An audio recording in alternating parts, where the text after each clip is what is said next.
Hello दोस्तों, नमस्कार। स्वागत है आप सभी का एजुकेशन मंत्रा में। दोस्तों, एडिड जूनियर शिक्षक भर्ती परीक्षा का लगभग टलना तय हो चुका है और 69,000 शिक्षक भर्ती तीसरी काउंसलिंग कब होगी, इस पर चर्चा होगी। अभ्युदय की तर्ज पर मुफ्त टीटी कोचिंग होगी। 69,000 शिक्षक भर्ती में नव चयनित शिक्षकों का वेतन भुगतान जल्द हो, इसके बारे में क्या कुछ अपडेट है। चुनाव ड्यूटी, असिस्टेंट प्रोफेसर भर्ती, आरओ एआरओ परीक्षा परिणाम, मुआवजा इत्यादि के बारे में वन बाय वन हर एक अपडेट पर डिस्कशन होगा। वीडियो को लाइक एंड शेयर किया करें और चैनल पर सब्सक्राइब जरूर कर लिया करें, क्योंकि इसी प्रकार के एजुकेशनल और इन्फॉर्मेटिव कंटेंट आपको लगातार मिलते रहते हैं। तो चलिए दोस्तों, वीडियो सेशन को बिना किसी देरी के स्टार्ट करते हैं और यहाँ पर सबसे पहले हम चर्चा करेंगे। जी हाँ दोस्तों, जो कोरोना का भयावह रूप बढ़ता जा रहा है उसके बारे में। देखिए, यूपी में जो सार्वजनिक समारोह हैं, 100 से ज़्यादा लोगों पर रोक लग गई है। देश में पहली बार एक दिन में संक्रमित 1 लाख पार। देखिए, प्रदेश में 4 गुनी तेजी से बढ़ रहा संक्रमण। एक माह में ही हुए 100 से 4,000 मरीज। देख लीजिए, विश्व में भारत तीसरे स्थान पर पहुंचा है। अमेरिका, ब्राजील के बाद भारत है। अभिनेता विक्की कौशल और अभिनेत्री भूमि पेडनेकर भी पॉजिटिव हो गए हैं। अभिनेता कार्तिक आर्यन की रिपोर्ट नेगेटिव आई है। अक्षय अस्पताल में क्रू में 40 से अधिक मरीज। देखिए, कोरोना की दूसरी लहर का कहर बॉलीवुड में भी दिख रहा है। अभिनेता अक्षय कुमार सोमवार को अस्पताल में भर्ती हो गए। उनकी फिल्म राम सेतु के क्रू में 40 से अधिक सदस्य संक्रमित हैं। वैक्सीन की पहली डोज लेने के बाद सीएम बोले टीका पूरी तरह सुरक्षित। देखिए, मुख्यमंत्री योगी आदित्यनाथ ने सोमवार को राजधानी के सिविल अस्पताल में कोरोना वैक्सीन की पहली डोज ली। स्टाफ नर्स रश्मि ने उन्हें टीका लगाया। देखिए, सीएम ने कहा कि वैक्सीन लेने के बाद भी सभी सावधानी बरतें। कोरोना टीका पूरी तरह सुरक्षित है। अपनी बारी आने पर सभी कोरोना का टीका लगवाएं। देखिए, देश में 25 दिन में 1 लाख मरीज आ चुके हैं और पंचायत चुनाव संक्रमण रोकने के लिए धारा 144 लागू है। वाराणसी में 423 नई मरीज आए हैं, 2 की मौत भी हो चुकी है। तो कोरोना है, ऐसी बात नहीं है कि हवा हवाई है। आप लोग थोड़ा सा सतर्कता बरतें, मास्क, सैनिटाइजर वगैरह का प्रयोग करें और सबसे बड़ा जो गुरु मंत्र है वो ये है कि सोशल डिस्टेंसिंग का पालन करें। आपस में बातचीत करें तो कम से कम 1-2 गज की दूरी, 2 गज की दूरी, मास्क है ज़रूरी। ये अगर आप फॉलो करेंगे तो कोरोना आपको तनिक भी नुकसान नहीं पहुंचा पाएगा, क्योंकि जान है तो जहान है दोस्तों। अब बढ़ते हैं अगली अपडेट की तरफ। यहाँ पर दोस्तों, कैबिनेट का एक बड़ा फैसला है।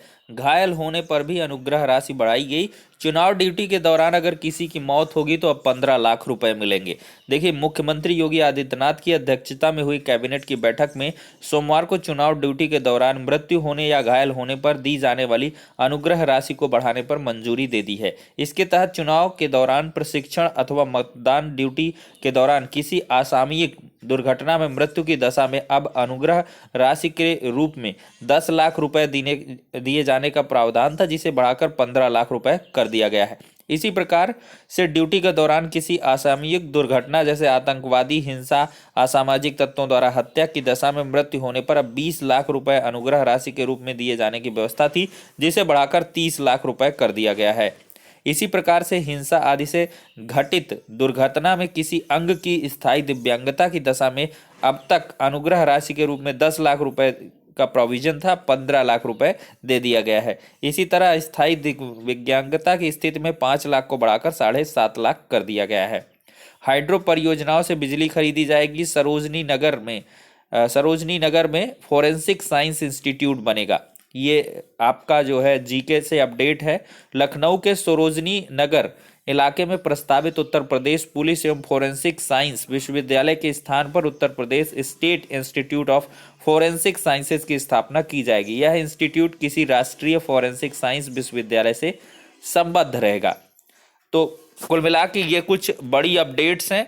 वहीं पर बात करें दोस्तों, तो गोरखपुर से ये अपडेट है। शिक्षकों के रिक्त पदों को भरने की तैयारी। परिषदीय विद्यालयों के 69,000 सहायक अध्यापक भर्ती के शेष पदों को भरने के नए सीए से तैयारी हो गई है। सचिव ने बीएसए से जिले में रिक्त पदों का विवरण माना है। गोरखपुर जनपद में अभ्यर्थियों ने काउंसलिंग में शामिल न होने के कारण 78 पद रिक्त हैं। तो गोरखपुर से बड़ी खबर है, 78 पद यहाँ पर रिक्त पाए गए हैं। प्रदेश में 69,000 सहायक अध्यापक भर्ती के पहले चरण में जिले के 599 पदों व दूसरे चरण में 647 पदों के लिए काउंसलिंग हुई थी। एससी कैटेगरी के पदों को छोड़ शेष के रिक्त पद भरे जाने हैं। खाली पदों का विवरण मिलते ही बेसिक शिक्षा परिषद की ओर से एक बार पुनः काउंसलिंग कराई जाएगी और इससे नौकरी की उम्मीद लगाए अभ्यर्थियों की मांगे पूरी हो सकती हैं। तो यहाँ पर दोस्तों क्या है कि खाली पदों का विवरण भेजा जा चुका है, लेकिन समाचार पत्रों के माध्यम से छुटपुट खबरें यहाँ पर प्रकाशित होती रहती हैं। अब जो पूरा दारोमदार है वो शासन स्तर पर है, काउंसलिंग का शेड्यूल निकालना, तीसरी चयन सूची को जारी करना। और इसकी मैंने कल ही आपको अपडेट प्रोवाइड की थी कि यहाँ पर शासन की मंशा यही है कि जो काउंसलिंग है वो मई में करवाई जाए, लेकिन बाकी सारी की सारी प्रोसीडिंग अप्रैल माह में ही कर ली जाए। अब अभ्यर्थियों पर डिपेंड करता है वो कैसे क्या कुछ चीज़ों को क्रियान्वित करवा पाते हैं। वहीं पर देखें तो असिस्टेंट प्रोफेसर भर्ती परीक्षा स्थगित हो चुकी है। 17 अप्रैल को प्रस्तावित थी स्क्रीनिंग परीक्षा, पंचायत चुनाव के तहत ये टल गई है और अभ्यर्थियों ने यूपीपीएससी में किया प्रदर्शन, सौंपा ज्ञापन। अपर निजी सचिव के पदों पर भर्ती के लिए पिछले 7 वर्ष से कोई नया विज्ञापन जारी नहीं किया गया, जबकि उत्तर प्रदेश लोक सेवा आयोग को नए पदों का अधियाचन काफी पहले मिल चुका है। साथ ही एपीएस 2013 की कंप्यूटर ज्ञान की परीक्षा 7 वर्षों से अधिक समय से लंबित है। विज्ञापन जारी करने और कंप्यूटर ज्ञान की परीक्षा कराने की मांग को लेकर अभ्यर्थियों ने सोमवार को आयोग में प्रदर्शन किया और ज्ञापन सौंपा। आयोग के मीडिया प्रभारी पुष्कर श्रीवास्तव ने अभ्यर्थियों को आश्वासन दिया कि मई में भर्ती के लिए विज्ञापन जारी किया जाएगा। ज्ञापन देने वाले में ये सब रहे हैं और राजकीय इंटर कॉलेजों को मिले 10 नए प्रवक्ता। रिजल्ट जारी हो चुका है, देख सकते हैं। उत्तर प्रदेश माध्यमिक शिक्षा सेवा चयन बोर्ड की तरफ से एक इम्पॉर्टेंट नोटिफिकेशन है, विज्ञप्ति है। उत्तर प्रदेश माध्यमिक शिक्षा सेवा चयन बोर्ड प्रयागराज की विज्ञप्ति 15 मार्च 2021 द्वारा उत्तर प्रदेश के सहायता प्राप्त अशासकीय महाविद्यालयों में प्रशिक्षक स्नातक गृह विज्ञान विषय के पदों पर ऑनलाइन आवेदन हेतु विज्ञापन संख्या 1/2021 प्रकाशित किया गया था। विज्ञापन संबंधित निर्देश में आंशिक त्रुटि के कारण अनिवार्य प्रशिक्षण अर्हता के अंतर्गत बीएड मैंडेटरी प्रदर्शित नहीं है, किंतु आवेदन करते समय बीएड मैंडेटरी है। अतएव इसके अनुरूप विज्ञापन की अर्हता सूची के क्रम में 3 गृह विज्ञान विषय है तो अनिवार्य प्रशिक्षण अर्हता बीएड अनिवार्य समझा जाए। तो कुल मिला के इंपॉर्टेंट है। अब बढ़ते हैं दोस्तों, टीटी अभ्यर्थियों को 15 अप्रैल से डायट में निःशुल्क कोचिंग मिलेगी। कोरोना संक्रमण के मद्देनजर अभी चलेंगी ऑनलाइन कोचिंग। देखिए, अभ्युदय कोचिंग की तर्ज पर राज्य शिक्षक पात्रता परीक्षा टीटी 2020 के अभ्यर्थियों को सभी जिला शिक्षा एवं प्रशिक्षण संस्थान में निःशुल्क कोचिंग दी जाएगी। इस दौरान विषय विशेषज्ञ टीटी के पाठ्यक्रम का प्रशिक्षण देंगे। हालांकि कोरोना संक्रमण के चलते 15 अप्रैल से ऑनलाइन कोचिंग दी जाएगी। योगी सरकार की इस योजना से हजारों अभ्यर्थियों को लाभ होगा। प्रदेश सरकार के प्रवक्ता ने बताया कि प्रदेश के सभी 75 जिलों में स्थित डायट में निःशुल्क कोचिंग शुरू करने की तैयारी है। डायट जिला शिक्षा एवं प्रशिक्षण संस्थान लखनऊ के प्राचार्य डॉक्टर पवन सचान ने बताया कि ऑफलाइन मोड में एक बैच में लगभग 120 अभ्यर्थियों को निःशुल्क कोचिंग दी जाएगी, लेकिन कोरोना संक्रमण बढ़ने पर अभी ऑनलाइन कोचिंग चलाने की तैयारी है। इसके अलावा डाइट के यूट्यूब चैनल पर भी टीटी की तैयारी संबंधी वीडियो अपलोड किए जाएंगे। इसके बाद भी अगर किसी अभ्यर्थी को कोई संशय है तो विशेषज्ञ इसे ऑनलाइन माध्यम से दूर करेंगे। तो यहाँ पर मुफ्त में दोस्तों कोचिंग मिल रही है, वो टीटी की भी कोचिंग है। यूट्यूब चैनल में भी आपको स्टडी मटेरियल मिलेगा। अब दोस्तों एक बड़ी अपडेट, और जिसकी आपको काफ़ी देर से प्रतीक्षा थी कि एडेड जूनियर की शिक्षक भर्ती के बारे में चर्चा कब होएगी। तो दोस्तों यहाँ पर 1894 एडेड जूनियर शिक्षक भर्ती परीक्षा तिथि बदलने का प्रस्ताव शासन को भेजा जा चुका है। देखिए, प्रदेश के सहायता प्राप्त एडेड जूनियर हाई स्कूल में प्रधान अध्यापक सहायक अध्यापक के 1894 शिक्षक भर्ती की परीक्षा पंचायत चुनाव के चलते आगे बढ़ाई जा सकती है। सचिव परीक्षा नियामक प्राधिकारी ने 18 अप्रैल की प्रस्तावित परीक्षा तिथि को आगे बढ़ाने का प्रस्ताव शासन के पास भेजा है। सचिव की ओर से प्रस्तावित परीक्षा तिथि को आगे बढ़ाने के लिए प्रस्ताव भेजे जाने के बाद अब तय हो गया है कि परीक्षा 18 अप्रैल को संभव नहीं है। बिल्कुल से यहाँ पर तय ही है कि प्रपोजल गया है, उस पर सहमति मिल जाएगी और 18 अप्रैल को एग्ज़ाम नहीं हो पाएगा। पहले से ही इस पर जो है काफ़ी ज़्यादा मैंने आपको बताया था कि पंचायत चुनाव के चलते हर चीज़ शिफ्टेड होगी। अगर बीच में कुछ होती तो संभावना बनती, लेकिन यहाँ पर 18 को एग्ज़ाम और 19 को चुनाव, तो काफ़ी हद तक असंभव है दोनों चीज़ों को मैनेज कर पाना। तो तो ये एग्ज़ाम भले ही टल जाएगा, लेकिन आप लोगों को शिथिल नहीं पड़ना। मैं आपको बार बार एक चीज़ और बता दूं, शासन की सबसे मोस्ट जो प्रायोरिटी पर है ये एडेड जूनियर शिक्षक भर्ती है, ठीक है। तो इसकी परीक्षा जो है मई माह में करवा ली जाएगी, बोर्ड एग्जाम के बाद, या तो मे भी बोर्ड एग्जाम की व्यस्तता हो जाए तो मई नहीं तो फिर जून में, नहीं तो मई में ही करवा लिया जाएगा। तो बोर्ड जो चुनाव है वो हो जाएगा, और मई में चुनाव ख़त्म हो रहा तो 5 मई के बाद भी कभी एग्ज़ाम करा लेंगे। लेकिन मैं भी बोर्ड एग्ज़ाम की वजह से ये थोड़ी सी टल जाए, लेकिन बोर्ड एग्ज़ाम के बाद तो वो स्थितियां आपको मई में स्पष्ट हो जाएंगी कि ये लोग क्या कुछ करना चाहते हैं। तो आप लोग प्रेपरेशन के लिए कितना समय मिलेगा, बहुत होगा 1 महीना और आपको रमचक मिल जाएगा। 1 महीना में बम्पर तैयारी और कर लेना, क्योंकि मैथ साइंस वाले बहुत स्टूडेंट्स निराश थे, क्योंकि मैथ्स काफ़ी लगानी है, साइंस भी, एसएसटी भी पढ़नी, हर एक के लिए सिलेबस काफ़ी है।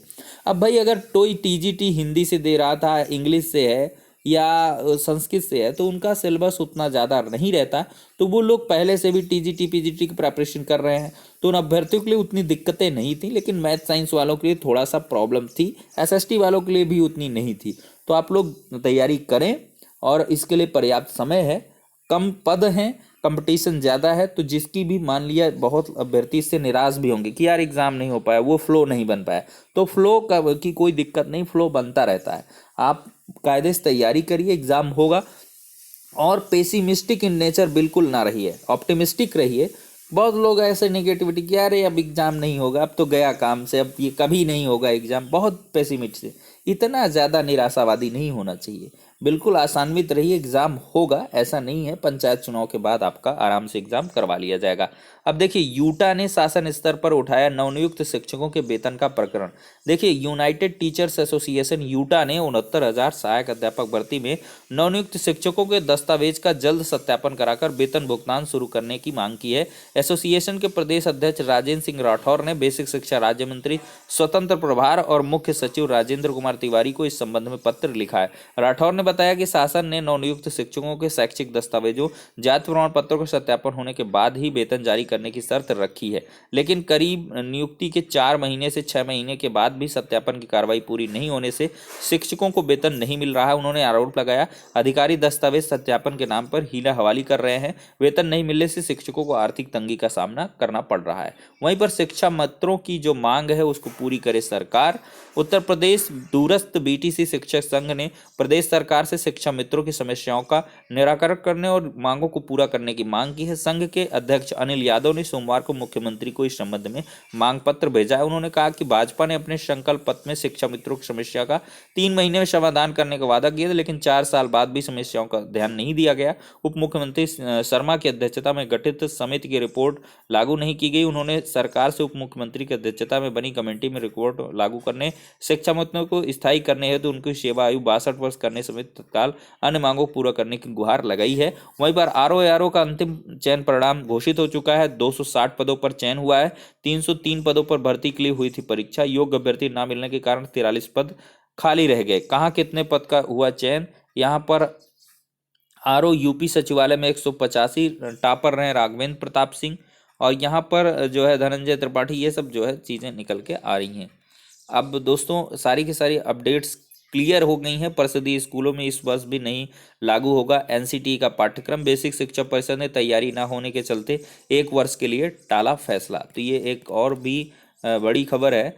तो सारी की सारी अपडेट्स डिस्कस होने के बाद वीडियो सेशन को एंड करेंगे। नेक्स्ट वीडियो मिलते हैं, तब तक के लिए शुक्रिया, धन्यवाद।